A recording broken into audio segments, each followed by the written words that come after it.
பகவத்கீதை முதல் அத்தியாயம். அர்ஜுன விஷாத யோகம். குருஷேத்திர போர் நடக்கையிலே கண்ணில்லாத திருதராஷ்டிரராஜன் தான் அங்கு செல்லக்கூடாமையால் அஸ்தினாபுரத்தில் தனது அரண்மனையில் இருந்து கொண்டே போர்க்களத்தில் நடக்கும் செய்திகளை தனக்குச் சொல்லும்படி சஞ்சயன் என்ற மந்திரியை நியமிக்கிறான். வேதவியாசர் அருளால் ஞான திருஷ்டி பெற்றவனாய் சஞ்சயன் போர்க்களத்து செய்திகளை திருதராஷ்டிரனுக்கு சொல்கிறான். கண்ணனுக்கும் பார்த்தனுக்கும் போர் தொடக்கத்தில் நிகழ்ந்த சம்பாஷணையை சஞ்சயன் கூறுவதாக அமைக்கப்பட்ட பகவத்கீதைக்கு இந்த முதல் அத்தியாயம் 1000 கருதத்தகும். திருதராஷ்டிரன் சொல்கிறான்: சஞ்சயா, அரணிலமாகிய குருநிலத்தில் போர் செய்ய விரும்பி திரண்ட நம்மவர்களும் பாண்டவரும் என்ன செய்தனர்? சஞ்சயன் சொல்கிறான்: அப்போது துரியோதனன் ராஜன் அணிவகுத்து நின்ற பாண்டவர் படையை பார்த்துவிட்டு ஆச்சாரியா துரோணரிடம் போய் வார்த்தை சொல்லலாயினான். குருவே, துர்பதன் மகனும் என் சீடனுமாகிய நிபுணனால் வகுக்கப்பட்ட இப்பெரிய பாண்டவ படையை பார். இங்கு சூரரும் பெரிய வெள்ளாளிகளும் போரில் வீமனையும் பார்த்தனையும் நிகழ்த்தவருமாகிய பலர் இருக்கிறார்கள்.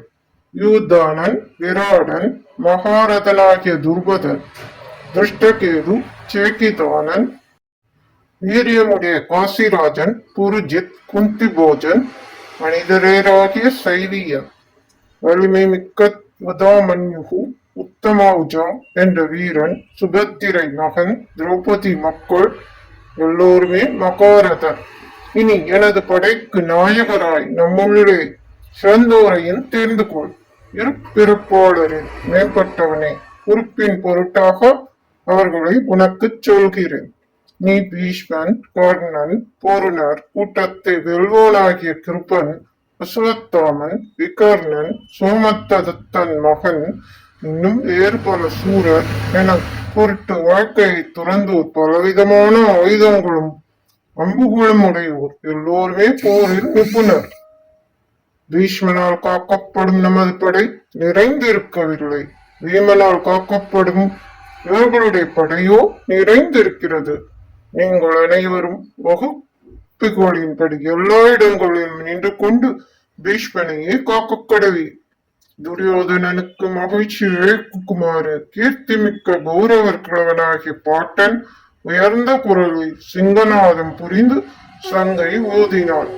அப்பால் சங்குகளும் பேரிகைகளும் தம்பட்டங்களும் வரைகளும் கொம்புகளும் திடீரென ஒழித்தன. அங்கு பேரோசை ஆயிற்று.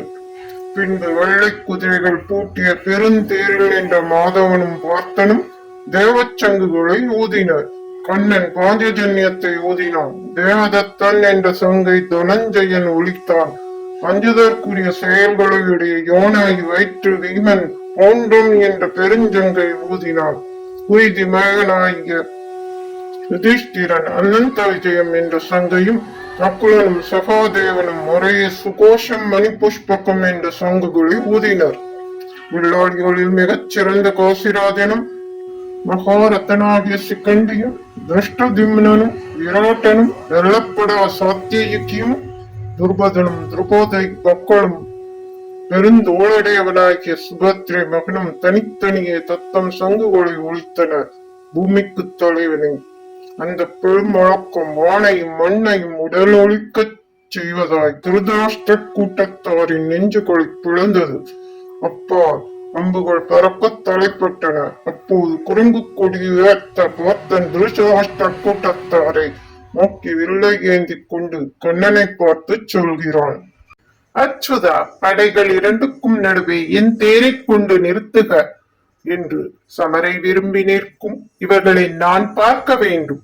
இந்த போர் தொடக்கத்தில் என்னோடு போர் செய்ய கடவோர் யார்? கெட்ட மதி கொண்ட துரியோதனனுக்கு பிரீத்தி செய்யும் வண்ணம் இங்கு போர் செய்ய திரண்டு நிற்போரை நான் காண வேண்டும். சஞ்சயன் சொல்லிக் கொண்டு வருகிறான்: கேளாய் பரத நாட்டரசே, இங்கனம் பார்த்தனுரைத்த கேட்ட கண்ணன் மிகவும் மேன்மை கொண்ட அத்தேரை 2 படைகளுக்கும் இடையே கொண்டு நிறுத்தினான். பீஷ்மனுக்கும் துரோணனுக்கும் மற்றெல்லா வேந்தருக்கும் எதிரே தேரை நிறுத்தி கொண்டு, பார்த்தா இங்கு கூடி நிற்கும் கௌரவரை பார் என்றான். அங்கு பார்த்தன் தன்னுடைய தந்தையாரும் பாட்டன்மாரும் குருக்களும் மாதுளரும் அண்ணன் தம்பிகளும் மக்களும் பேரரும் ஓழர்களும் நிற்பது கண்டான். அங்கனமே மாமன்மாரும் மன்மன்னார்களும் உறவினர்களும் 2 படைகளிலும் நிற்க கண்டு குந்தி மகனாகிய பார்த்தன் மிகவும் இரக்கமுற்றவனாய் துயருடன் சொல்கிறான். கண்ணா, ஓ செய்ய வேண்டும். இங்கு திரண்டு நிற்கும் சுற்றத்தார்களைக் கண்டு என் அவயங்கள் சோர்கின்றன. என் வாய் உலர்கிறது, என் உடம்பு நடுங்குகிறது, மயிர் சிலிர்க்கிறது, காண்டீபம் கையிலிருந்து நழுவுகிறது, உடம்பில் எரிச்சல் உண்டாகிறது. என்னால் நிற்க முடியவில்லை, என் மனம் சுழலுகிறது.